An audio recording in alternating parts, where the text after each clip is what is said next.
할렐루야. 지난 시간에는 다른 것이 아니라 틀린 것입니다 라는 제목으로 말씀드렸습니다.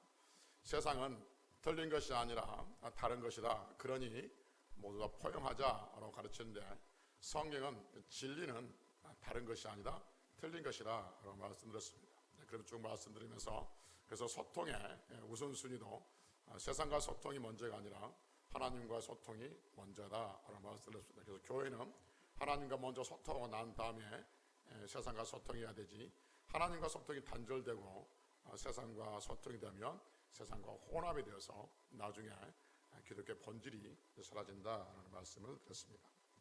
오늘은 부모로서 산다는 것, 이 땅에서 부모로서 산다는 것은 어떤 의미가 있을까 한번 생각해보고 말씀을 드리려고 합니다. 오랜 국가적이나 교회나 가정의 달로 여기고 가정의 중요성을 강조합니다.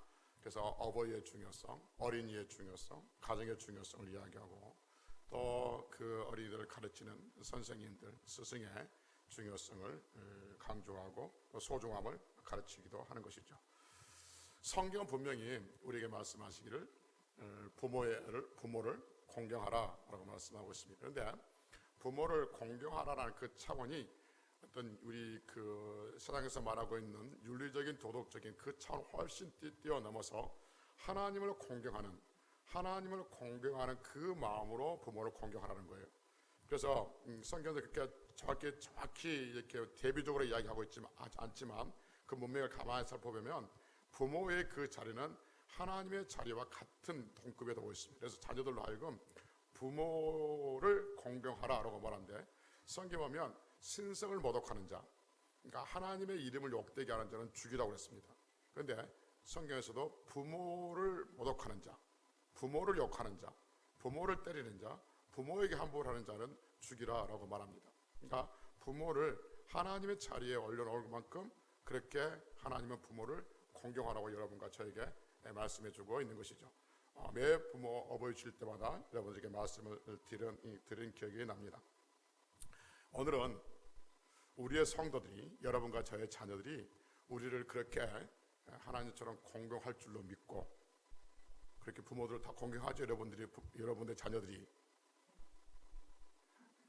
그렇지 않으면 이제 자녀 교육부터 다시 들어가야 돼. 근데 이제 그렇게 할 걸 믿고, 우리의 자녀들이 부모인 우리를 그렇게 존경과 공경한 마음으로 대하는 것을 믿는다고 전제하고, 오늘은 그러면 그런 공경을 받고 존경을 받는 부모는 우리가 이 땅에서 어떻게 살아야 될까, 이 말씀을 드리고 싶다, 그 말인 것이죠.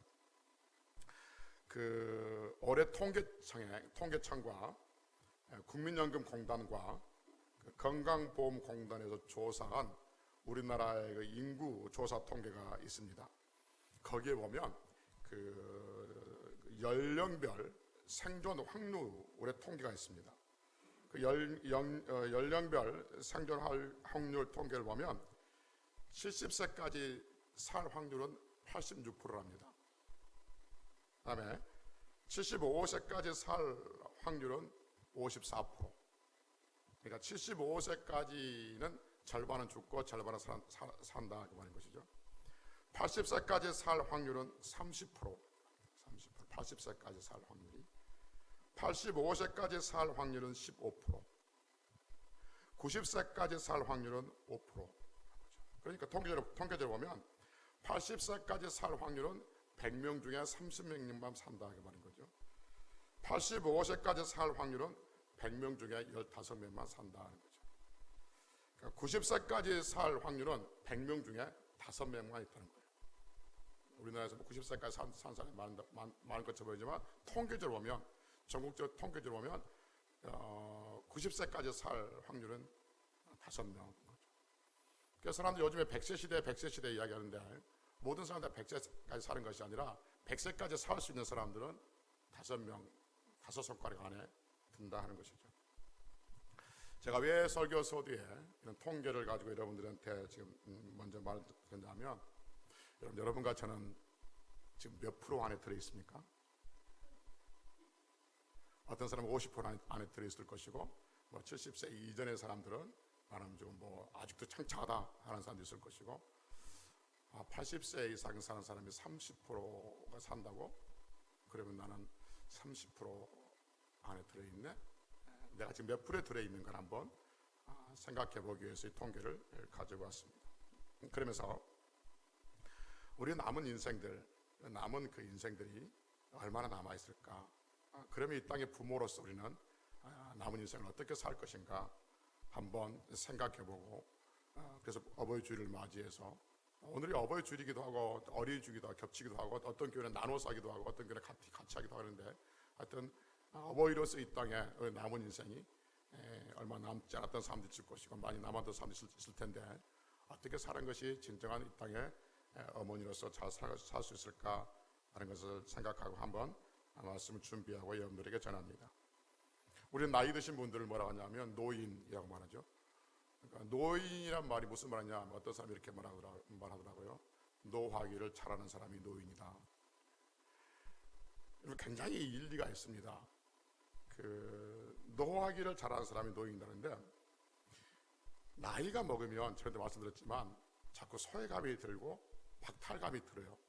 이건 나도 모르게 그렇게 그런 생각이 들어요. 그래서 작은 일에도 소홀함이 느껴지고, 별것 아닌 말에 빈정이 상하고 자존심이 상합니다. 왜냐하면 마음이 약해지니까, 육체가 약해지니까 마음도 약해지고, 육체와 마음이 약해지니까 스스로가 약자라고 생각하는 거예요. 스스로가 약자라고 생각하고, 안 그래도 육체도 힘도 없고 마음에도 힘이 없는데 누가 뭐라 하니까 그냥 소외감을 느끼고 박탈감을 느껴서 화를 자주 내는 거죠. 화를 자주 낸다는 것은 자신의 존재감을 지금 확인시키는 것이죠. 그래서 노인들이 화를 자주 내는 것은 나 아직 안 죽었다는 것이죠. 나 아직 안 죽었으니까 과시하지 말라 하는 거죠. 누가 과시하거나 누가 무시한 게 아닌데 스스로가 육체가 약하니까 자기도 모르게 그런 생각이 든다 하는 것이죠. 그래서 노인은 노를 잘 내는 사람, 화를 잘 내는 사람을 노인이다 라고 해서 누군가 그렇게 이야기해서 그럴듯하다 해서 웃은 기억이 납니다. 조금 전에 이야기했던 것처럼 몸이 아프면 아무렇지도 않는, 그냥 평소에는 괜찮은 말임에도 불구하고 그 말이 굉장히 서운하게 되고 가슴에 맺히게 되어지고, 아플 때 누군가 나한테 했던 말이 굉장히 오래 가죠. 굉장히 오래 가고 그것이 깊이 박혀 있고 이제 그렇게 된다는 거죠. 그게 마찬가지. 그러니까 몸이 아플 때 노인이 되면 육체가 약해지는데 그때 했던 말들이 굉장히 가슴에 박히는 그런 일들이 보인다는 거죠. 그러니까 노인이 되면, 나이가 먹으면 인생의 목표가 사라지거나 인생의 목표가 불분명해지는 것이죠. 인생의 목표가 불분명해지니까 희망이 없어요. 그러니까 희망이 없다 보니까 나이 먹는 것에 대해서 불안감이 생기고 미래에 대한 불안감, 염려감이 생기게 되는 것이죠. 그래서 스스로 약한 것만 생각하고 그 약한 것만 생각하니까 위축이 되어지고, 그래서 노인들에도, 여러분 젊은 사람마다 우울증이 있는 것이 아니라 노인 우울증도 굉장히 심각한 문제로, 사회적인 문제로 지금 대두되고 있는 것을 보게 됩니다. 근데 여러분, 우리는 세상에 사는 사람들하고 같은 그렇게 늙어가는 그런 관점으로 보는 것이 아니라, 여러분과 저는 하나님을 믿는 사람들입니다. 하나님을 믿는 사람들은 낙심하지 않는 사람들이고 말할 수가 있는 것이죠. 여러분, 우리 안에 있는 믿음은 우리를 낙심하게 하지 않습니다. 여러분, 젊은 사람들이 가지고 있는 믿음과 나이 드신 늙은 사람들이, 노인들, 늙은 사람들이 가지고 있는 그 믿음은 하나님 보시기에 똑같은 믿음인 줄로 믿습니다. 젊은 사람들이 가지고 있는 믿음은 싱싱하고 파릇파릇한 믿음이고 열정적인 믿음이니까 하나님께서 기뻐하시고, 나이 드신 어른들이 가지고 있는 믿음은 뭐 쭈글쭈글한 믿음이고 힘없는 믿음이니까 하나님께서 별로 시큰둥하게 여기시고 그렇지 않습니다. 우리 하나님은 나이 젊은 사람들이 가지고 있는 믿음과 나이 드신 사람들이 가지고 있는 믿음은 동일하게 하나님께서 기뻐하시는 믿음인 줄로 믿습니다. 우리 하나님은 아주 유식한 사람들이 가지고 있는 믿음과 무식한 사람들이 가지고 있는 그 믿음, 하나님 보시기는 동일한 믿음이라는 것이죠. 그래서 젊은 사람들이 하나님 앞에 믿음을 가지고 그 인생을 힘있게 살아가고 있다면, 늙은 사람도 마찬가지 그 안에 믿음이 있으니까 그 믿음을 가지고 낙심하지 아니하고 살아가는 사람들이 바로 하나님의 자녀 성도인 여러분과 저도 하는 것이죠. 나이와 상관없이 우리는 믿음을 가지고 있기 때문에 우리는 낙심하지 않는다 하는 것이죠. 그래서 우리의 겉사람은 낡아서 점점 힘이 없고 후패해지지만 우리의 속사람은 날마다 새로워진다라고 성경은 우리에게 말씀하고 있는 것이죠.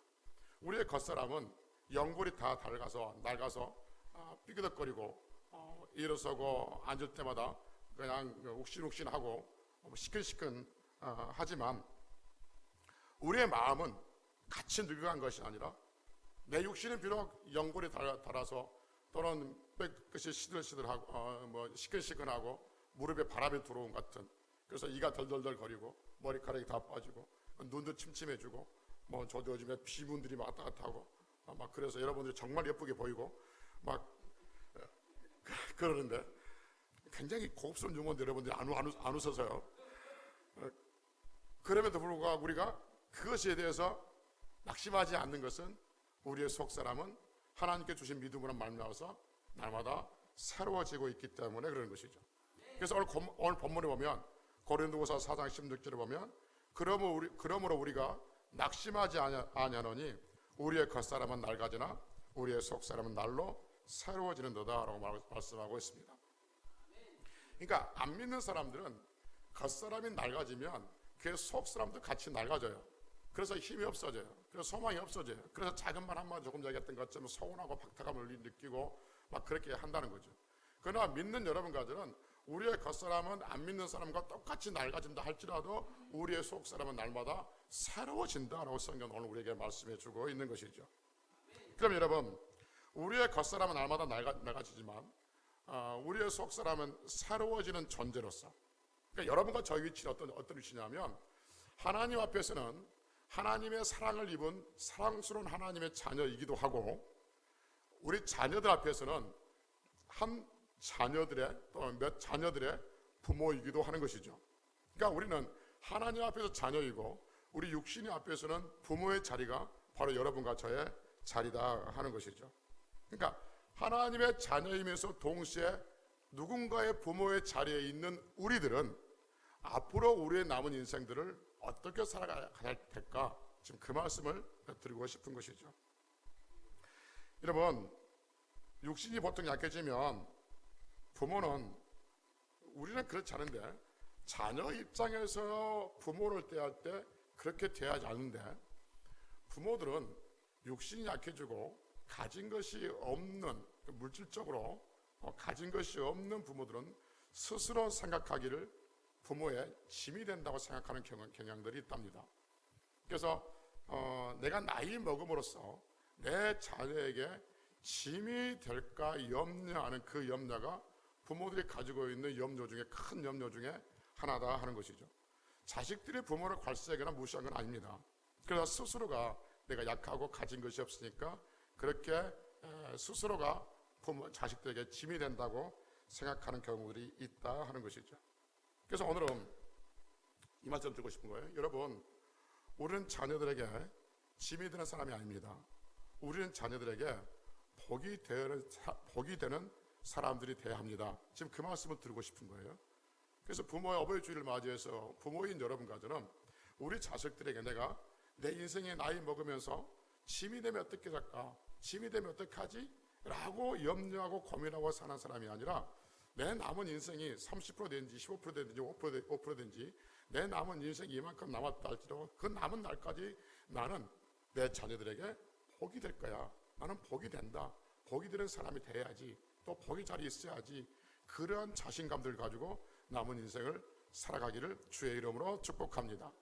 그러면 어떻게 하는 것이 우리의 부모로서 하나님의 자녀임과 동시에 누군가의 부모로서 우리의 자녀들에게 짐이 되지 아니하고 우리 자녀들에게 축복의 사람으로 살아갈 수 있을까 할 때 기도하는 것입니다. 기도하는 부모가 되는 것이죠.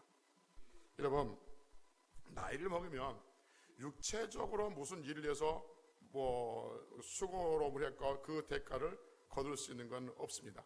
요즘에 국가에서 그 노인 일자를 줘서 나이 드신 분들도 이렇게 생활비를 제공하기 위해서 공공근로에서 일자를 주기는 하지만, 그러나 더 나이 드신 분들은 그럴 수도 없는 것이죠. 그러니까 나이 드시면 육체를 사용해서 어떤 유익을 얻을 수 있는 것이 점점 사라지고, 그렇다고 해서 머리를 사용해서 어떤 육체의 유익을 얻을 수 있는 자리도 점점점 사라지죠. 우리 살아보니까 알지 않습니까? 점점점 생각이 둔해지고.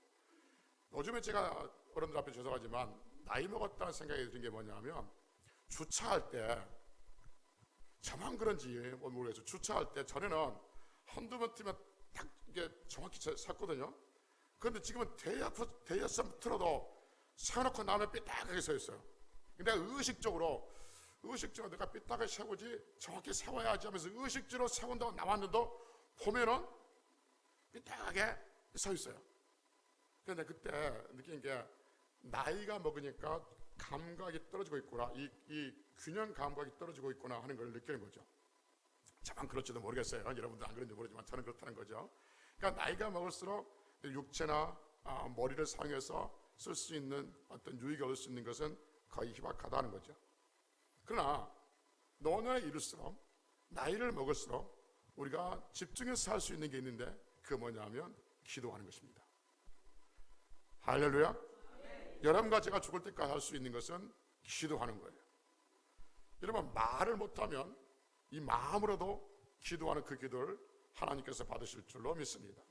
그럼 여러분, 우리가 이제 부모로서 짐이 되지 아니하고 자녀들에게 축복된 사람으로서, 그래서 우리의 부모가 우리의 곁에서 오래 계시는 동안, 뭐 병상에 있다 할지라도 또는 어떤 거동이 불편하다 할지라도 오래 계시는 것이 우리에게 복이 된다라고 할 수 있는 그 위치에 서 있으려면 부모가 기도하는 부모가 되어야 될 줄로 믿습니다.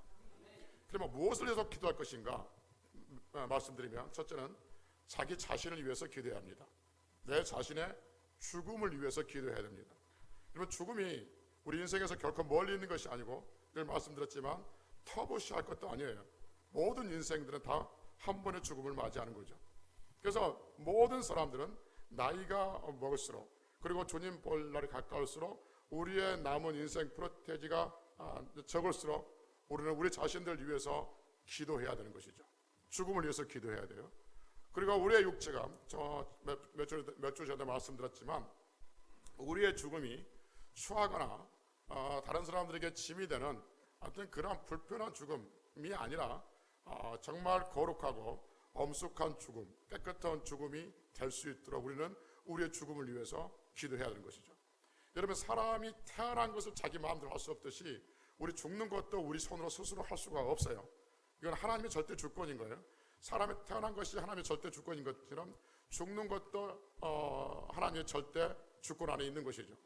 죽음의 길은 다 다양하다 할지라도, 죽음의 그 형편들, 죽음의 상황들이 다 다양하다 할지라도 하나님께서 모든 죽음을 주관하고 계시는 것이죠. 그래서 우리가 기도하는 것은 뭐냐면, 하나님, 저도 말씀드렸지만 내 죽음이 하나님 앞에서 거룩하고 엄숙하고 내 존엄성이 지켜지는, 내 인생의 존엄성이 지켜지는 그 죽음이 되게 하시고, 자녀들에게 복이 되는 죽음이 되게 하옵소서. 자기 자신의 죽음을 위해서 분명히 기도해야 되는 것이죠.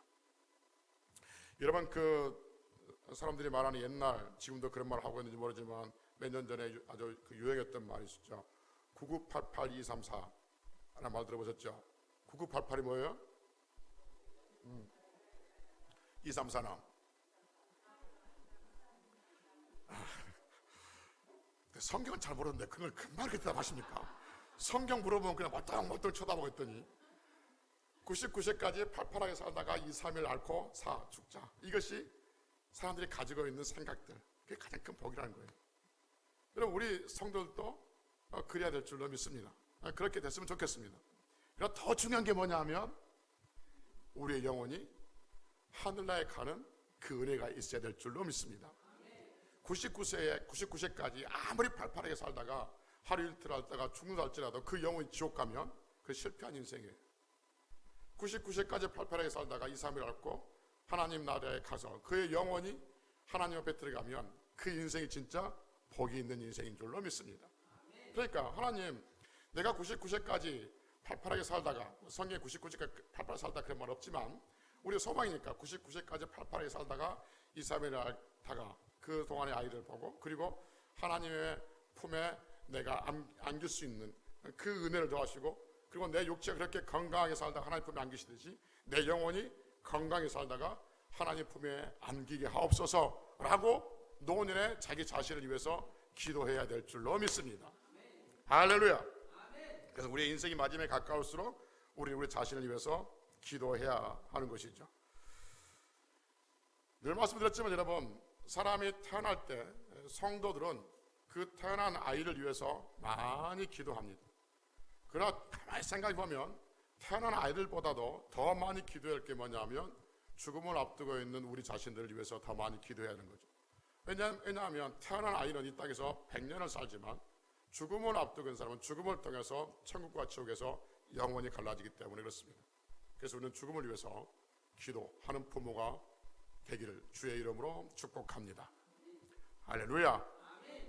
두 번째, 우리는 하나님의 자녀이면서, 나는 하나님의 자녀이면서 또 누군가의 부모인 우리는 무엇을 위해서 기도할까 할 때 우리 자녀들을 위해서 기도해야 될 줄로 믿습니다.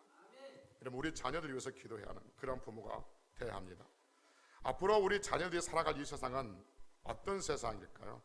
여러분, 우리의 자녀들이 앞으로 살아갈 이 세상, 2023년 이후 2030년, 2050년, 2400년, 그런 앞으로 갈수록 이 세상은 더 아름답고 더 화평하고 더 이렇게 화목하는, 갈등과 분쟁이 없는 그러한 세상으로 점점 변할까요? 아니면은 갈수록 전쟁과 기근과 환란이 있는 그런 세대로 변할까요?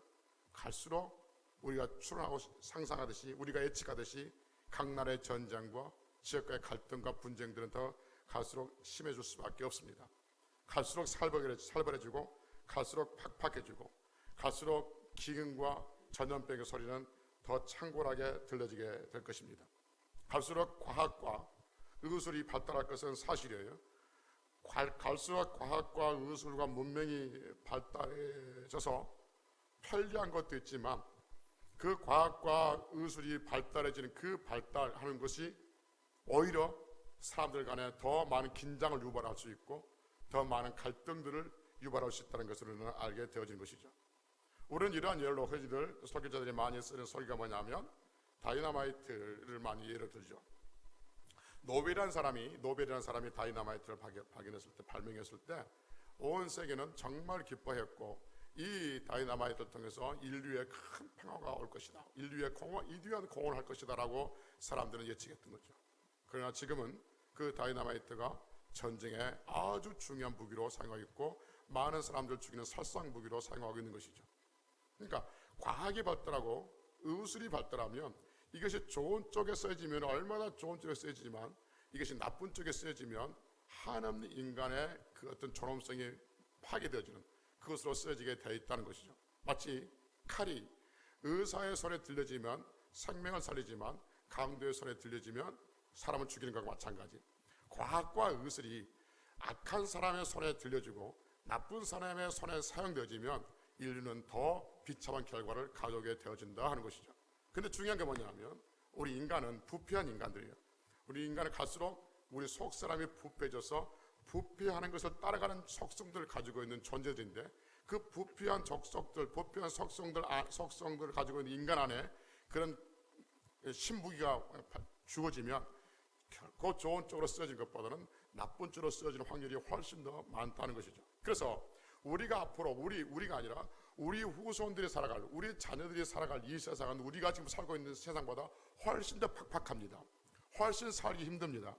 훨씬 살기 어렵고 훨씬 갈등과 분쟁이 있고 전쟁 위험이 있는 그 시대에 우리의 자녀들은 살아가게 될 것입니다. 그때 우리가 우리 앞으로 지금 우리의 노래에 있는 우리 자녀들, 그리고 그 자녀들의 자녀들, 그리고 그 자녀들의 자녀들, 그 자녀들, 앞으로 우리가 보지 못하겠지만 그 자녀들이, 우리의 가문에서 태어난 그 자녀들이 하나님 앞에서 복되게 건강하게 평강하게 살 수 있도록 그들이 앞길을 열어줄 수 있는 일은 지금 부모인 여러분과 제가, 할아버지인 여러분과 제가, 할머니인 여러분과 제가, 그리고 선조인 여러분과 제가 지금 하나님 앞에 기도함으로써 그들의 앞길을 닦아 놓을 수가 있다 하는 것이죠. 그래서 여러분, 우리의 자녀들이 내가 너희들에게 나이 먹을수록 짐이 아니라 내가 지금 너희들 앞에, 너희 자손들, 너희 후손들 앞에 나는 지금 기도로 너희 길을 축복을 뿌려놓고 있으니까 내가 너희 짐이 아니라 내가 너희 복이다 하는 그 당당함을 가지고 살아갈 수 있는 것은 하나님 앞에 기도하는 성도들만이, 하나님 앞에 기도하는 부모만이 그게 가능하다 하는 것이죠. 여러분, 요즘에 마약 문제도 심각하지 않습니까? 전에는 우리나라가 그러니까 마약의 청정 지역이라고 그랬잖아요.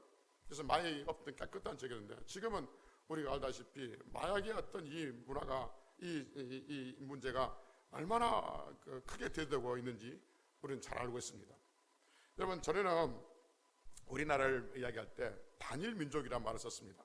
그런데 요즘은 단일 민족이라는 말을 쓸 수가 없습니다.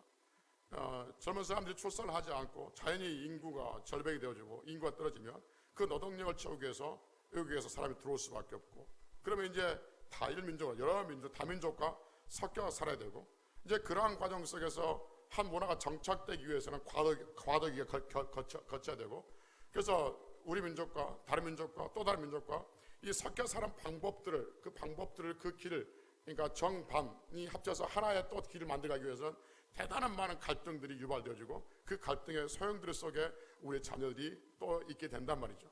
근데 그러한 것들을 우리가 알고 있기 때문에 우리의 자녀들이 우리 앞날에 우리 자녀들이 그들 앞에 살아가는 데 있어서 이러한 상황 속에서도 그들의 믿음을 가지고 살아갈 수 있도록 여러분과 제가 기도할 때 우리의 자녀는 하나님의 보호하심을 받게 될 줄로 믿습니다. 이 땅에 동성애자들이 또 얼마나 심각한 문제입니까? 우리는 다 알고 있습니다. 동성애자의 문제들이 심각하게 이 땅에 또 대두되고 있고, 자녀들의 가정, 결혼하고 이혼한 가정들이 얼마나 많아요. 여러분, 그런 가정들 속에, 그러한 삶의 행태 속에서 만약에 마치 그 이혼하는 것이 유행처럼 번져가는 이 시대에서 우리의 자녀들이 가정을 지키고 하나님 앞에서 하나님이 세우시는 그 가정으로 살아갈 수 있도록 그렇게 길을 열어주고 그 길을 닦아주고 그 지지대, 그 받침대를 할 수 있는 것은 바로 여러분과 제가 부모로서, 선조로서, 할머니로서, 할아버지로서 마땅히 기도할 때 그것이 가능하게 될 줄로 믿습니다. 영적도 마찬가지. 여러분, 믿는 자들이 점점 사라지고 있어요. 여러분, 이 시대에 믿는 자들이 사라지고 교회 청년들이 떠나고, 옛날에 교회 오빠들이 지금 다 어디에 있는가, 어느 그 신문에 교회 오빠들은 어디에 있는가라는 그 신문에 나와 있더라고요. 교회 오빠들이 점점 없어지고 있어요. 교회 오빠들의 귀한 시대입니다. 교회 오빠들 쟁취하려고 하는 그런 시대에 살고 있습니다. 믿는 자 수가 적어지고 있어요. 믿는다 하면서도 형식적인 믿음을 겨우 유지하면서 살아가고 있는 것이죠. 이제 그러니까 악한 영들이 틈타게 되고, 이단들이 틈타게 되고, 이단들 득세에 되어지고, 어떤 미혹의 영들은 사람들의 영들을 이렇게 미혹해 가고 있는 것이죠. 그래서 지금 부모인 우리들이 해야 할 것은 뭐냐면, 그 아이들의, 우리의 후손들의 영혼이 악한 문화에 물들지 않고 악한 세력에 틈타지 아니하고 온전한 믿음을 가지고 평생을 하나님 앞에서, 평생을 교회를 떠나지 않고 살아갈 수 있도록 함께 해달라고. 지금 내가 보이고 내 자녀들, 내 손자들, 그런 눈에 보이니까 그를 위해서 기도하겠지만 그 손자의 자녀들, 그 손자의 자녀들, 그 손자의 손들, 그 손자의 손들을 위해서 우리는 기도해야 될 줄로 믿습니다.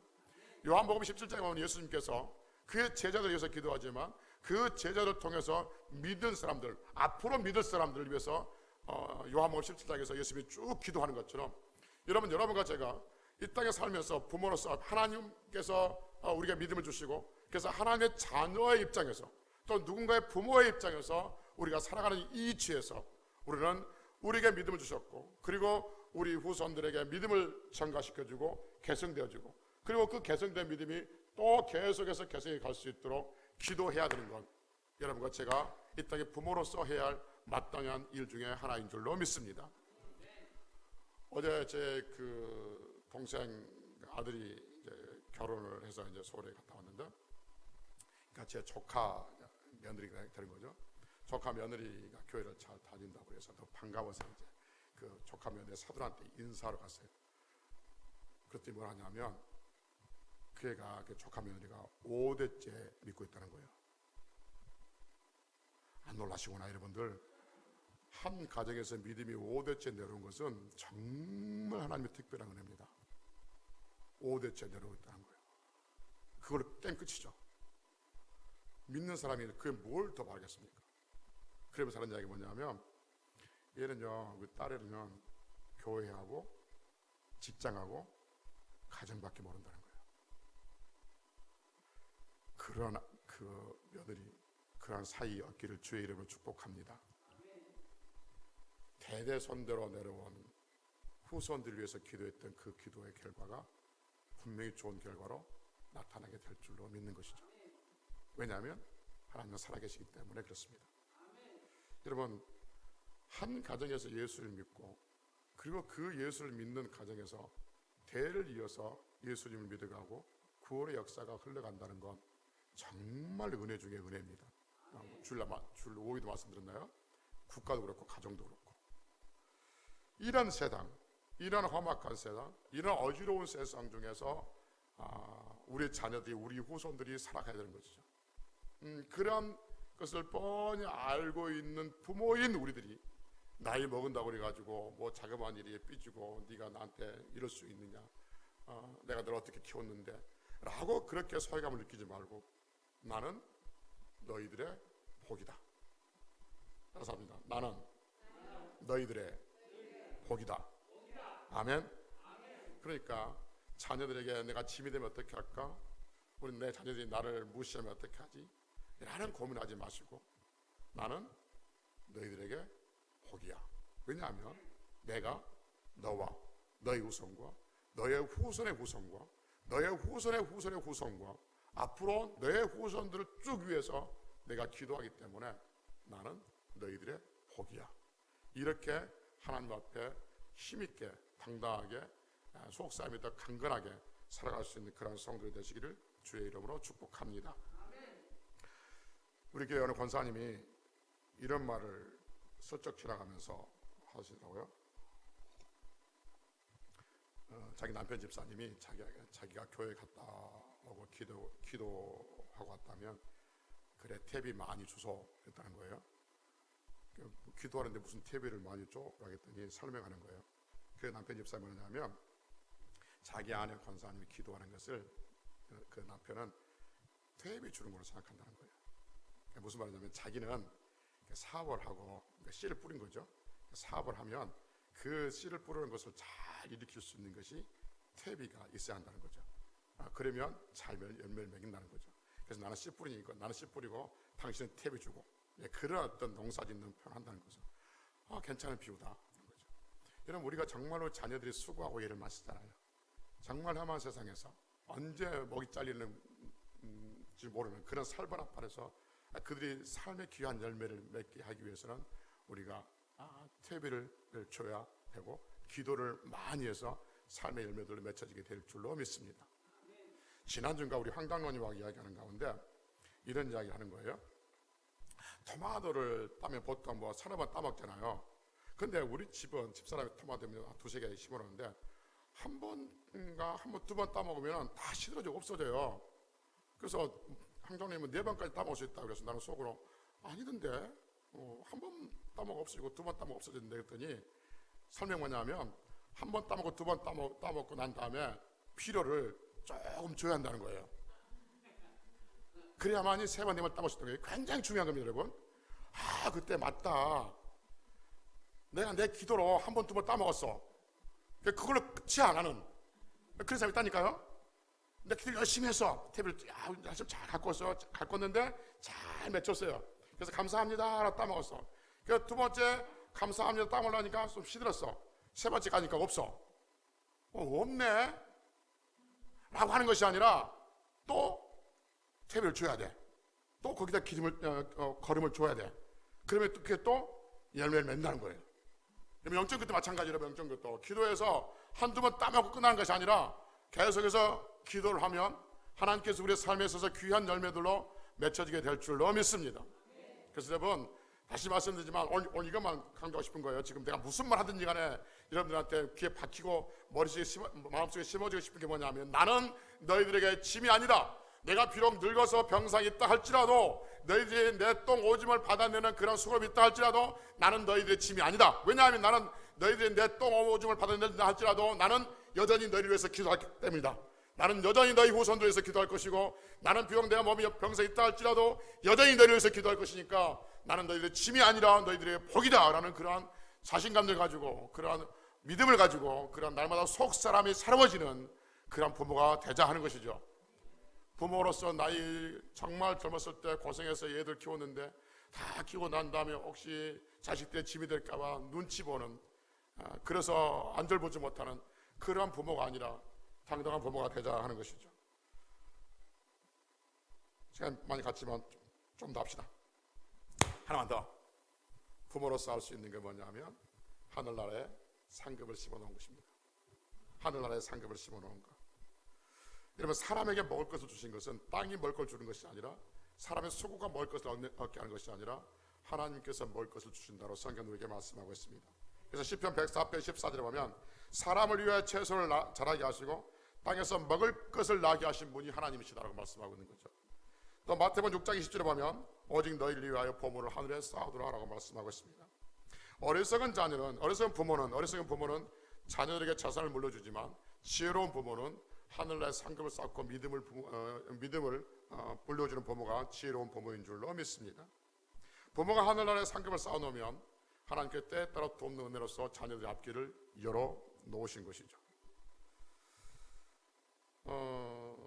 가끔가다 이런 친구들 만나요. 가끔가다 주변에서 나는 참 별로 이렇게 막 아둥바둥 살려고 애쓰지 않는데도 이만큼 먹고 살고 있고 이만큼 이렇게 편하게 사는 것은 아무리 생각해도 나는 우리 부모들의, 우리 손자들, 우리 할아버지 할머니의 기도 덕분인 것 같아. 그런 이야기를 가끔 듣습니다.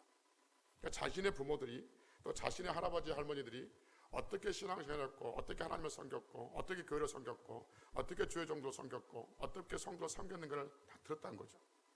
그 자기가 지금 마동마동 살려고 애쓰는데 일이 잘 되고 잘 풀리는 것은 그걸 그들의 우리의 선조들이 하늘나라에 상급을 쌓아놓고 보물을 쌓아놨기 때문에 우리가 지금 그걸 먹고 있다. 나는 그렇게 생각한다. 너희들이 믿든지 안 믿든지 라고 하는 사람들이 가끔 만나게 되어지는 것이죠.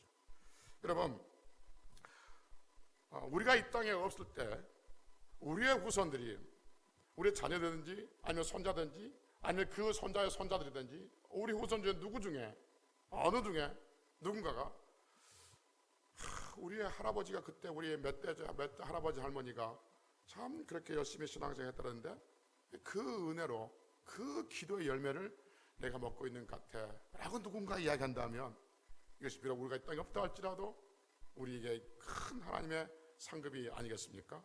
그러한 말을 우리 천국에서도 들을 수 있는 성도들이 되시기를 주의 이름으로 축복합니다. 여러분, 하나님이 살아계시를 믿습니까? 하나님이 살아계시를 믿습니까? 그러면 그 하나님께서 우리의 기도를 들으신 줄로 믿습니까? 우리의 노년의 기도, 우리의 죽음을 위해서 기도한 기도를 들으신 줄로 믿습니까? 그러면 우리가 우리 자녀들 위해서 기도하는 기도들, 이 험한 세상에서 하나님 육체적으로나 육적으로나 정신적으로나 영혼적으로나 하나님께서 보호하시고 지켜주시고 하나님께서 함께해 주옵소서라고 기도하는 그 기도가 우리 자녀들 삶 속에 열매 맺을 줄로 믿습니까? 그러면 살아계신 하나님 믿는다면, 우리가 살아계신 하나님 믿는다면 그 하늘에 우리의 보물을 쌓아두시면 하나님께서 때에 따라 돕는 은혜로 우리의 자녀들을 축복하실 줄로 믿습니까? 할렐루야. 믿습니다. 우리는. 여러분, 그 세상에 돈을 맡기면, 은행에 돈을 맡기면 이자로 돈만을 줍니다. 나 하나님의 나라, 하나님의 창고에 우리가 물질을 쌓아두면 하나님께서 때에 따라 돕는 은혜를 주시는데, 그 은혜는 먹고 사는 것, 육신에 먹고 사는 뿐만 아니라 우리의 정신과 마음의 평강과 영혼의 구원까지 같이 이자로 덤으로 주실 줄로 믿습니다.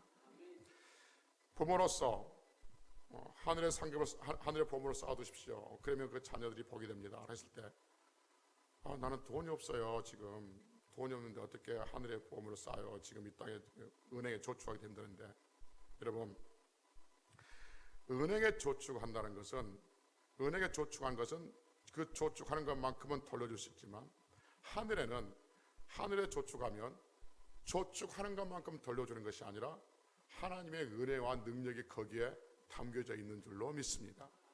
그래서 우리는 하늘나라의 보물을 쌓아두라라고 말하는 것이죠.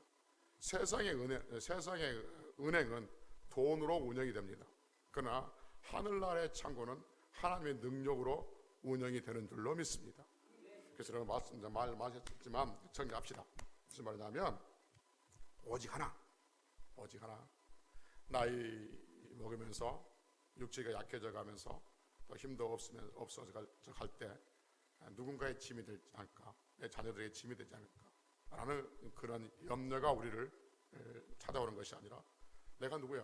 나는 하나님의 자녀야. 하나님이 나를 구원하셨어. 그리고 나는 기도의 능력을 알고 있고 나는 기도하는 사람이야. 그래서 너희들에게 나는 짐이 아니라 복이 될 거야. 그 복이 뭐냐면 내가 기도하기 때문에 그래. 내 자신을 위해서 기도하고 자녀들의 앞길을 위해서 기도하고 있는 대로 하늘나라 상급을 쌓아두면 우리가 이 땅에 사는 동안에 하나님께서 우리의 삶을 함께 하시고 우리가 하늘나라에 갔다 할지라도 하나님께서 우리 자녀들과 함께하는 삶이 될 줄로 믿습니다.